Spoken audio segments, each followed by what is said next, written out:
YouTube पर पूछे सवालों की सीरीज में आज हम लोग 3 सवाल लेंगे जो एक ही वीडियो से संबंधित हैं। ये सारे सवाल उसी वीडियो पे ही नीचे आए हुए हैं। हेलो फ्रेंड्स, मैं हूं डॉक्टर उमाकांत। आज का पहला सवाल है, क्षारसूत्र कितने दिनों में चेंज होता है? दोस्तों, ये सवाल थोड़ा-सा अधूरा है क्योंकि जब भी हम लोग क्षारसूत्र की बात करते हैं तो हम लोग पाइल्स, फिस्टुला, फिशर या पाइलोनेटल साइनस जो भी संबंधित रोग है उसकी बात हमको ज़रूर करनी चाहिए। लेकिन हम लोग यहाँ पे एक बार जल्दी से सारी चीज़ों को एक बार हल्का-सा देख लेते हैं। अगर हम लोग पाइल्स में क्षारसूत्र चेंज करने की बात करते हैं तो पाइल्स में क्षारसूत्र कभी चेंज नहीं होता है। पाइल्स में हम लोग सिंगल एक बार में लाइगेशन करते हैं जो हेमोरॉयडल मास होता है। अगर वो एक्सटर्नल कंपोनेंट के साथ में है तो हम लोग उसका एक्सटर्नल कंपोनेंट और इंटरनल कंपोनेंट साथ में लाइगेट करते हैं। और जो हमारा क्षारसूत्र है वो 1 हफ्ते या लगभग 10 दिन में, अगर बहुत ज़्यादा बड़ा पाइल मास है तो लगभग 10 दिन में वहाँ से शेड ऑफ हो जाता है और हल्का-सा वहाँ पे एक स्कर बचता है, जो 4-5 दिन में वो भी पूरी तरह से ठीक हो जाता है। अगर हम लोग फिशर की बात करें तो फिशर में सिंगल लाइगेशन होता है, जो 1-2 दिन में हट जाता है वहाँ से, सिर्फ़ वहाँ पे एक जो fissure bed, clean fissure bed का जो वुंड होता है वो बचता है।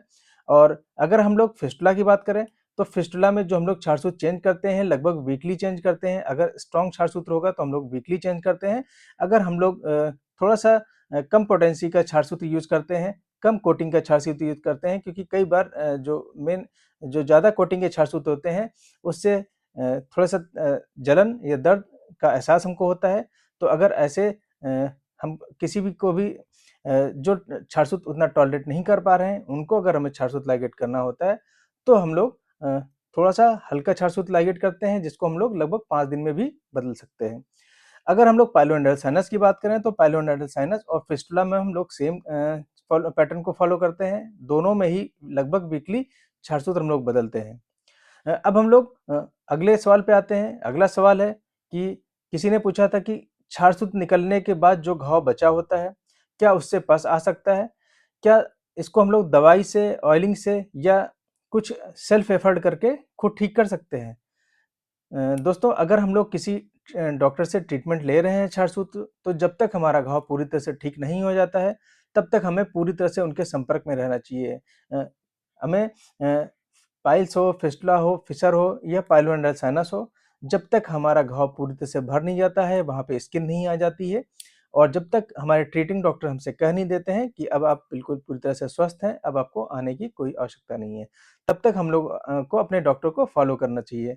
लेकिन अगर हमसे किसी तरह से भी मान लीजिए हम अपने डॉक्टर से उतना जल्दी नहीं मिल पा रहे हैं और अगर हमारा क्षारसूत्र निकल गया है, तो क्षारसूत्र निकलने के बाद जो घाव बचता है, उससे पस नहीं आता है। उससे जो भी हमारे घाव की सरफेस होती है, उससे प्लाज़्मा की ओजिंग होती है। प्लाज़्मा की ओजिंग और अगर हम लोग वहाँ चलते-फिरते रहते हैं, उसमें जो फ्रिक्शन होता है, फ्रिक्शन की वजह से जो प्लाज़्मा होता है, वो हम लोग को येलो कलर का दिखाई पड़ता है और अपने हमारे मलद्वार के आस-पास या हमारा जो घाव होता है, उसके आस-पास हमको वहाँ पे सिक्रीशन लगे दिखाई पड़ते हैं और हमको ये फ़ील होता है कि ये पस का पार्ट है।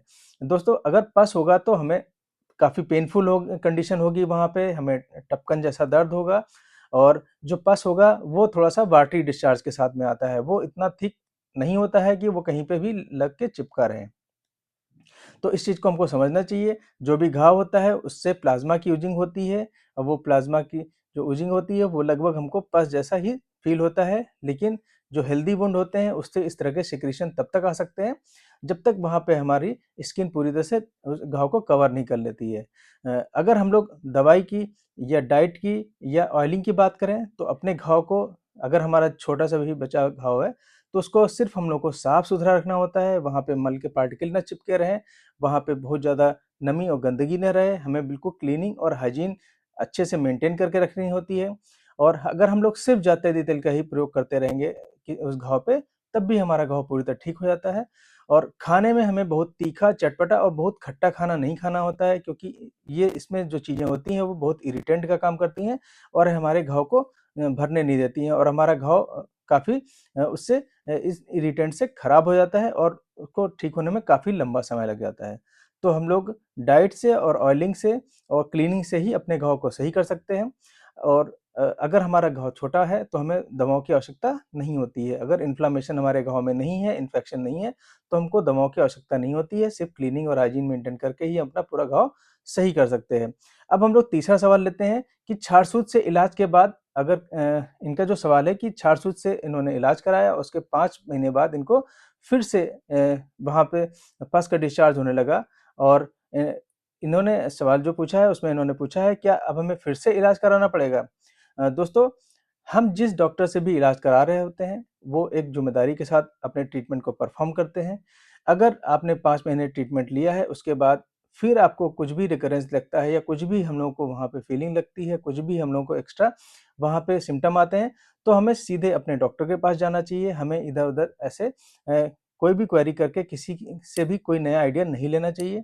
जिसने भी इलाज किया है, जिसने भी छारसूत्र प्लेस किया है, उनको पता होता है कि अगर कोई कमी भी रही है तो कहाँ पे रही है। और सबसे बड़ी चीज़ है अगर किसी को बार-बार रिलैप्स हो रहा है, इसका मतलब है कि हम लोगों ने जो स्कैनिंग कराई है वो सही से प्रॉपर नहीं कराई है। जैसे सबसे पहले अगर हम लोगों को किसी फिस्टुला डायग्नोस होता है तो हम लोग सबसे पहले एमआरआई करके उसका एक पैटर्न डिसाइड कर लेते हैं, चाहे ग्रेड 1 हो, 2 हो, 3 हो, 4 हो, 5 हो, कोई भी फिस्टुला का ग्रेड हो, लेकिन उसमें एक पैटर्न ज़रूर होता है। एक फिस्टुला के ग्रेड को आप दूसरे फिस्टुला के ग्रेड से बिल्कुल नहीं रिज़ेम्बल कर सकते। दोनों में या कई बार ग्रेड 1 या ग्रेड 2 की बात करें और 2 केसेस की अगर हम लोग रिलेटिव स्टडी भी देखें तो दोनों का पैटर्न अलग-अलग ही हो सकता है।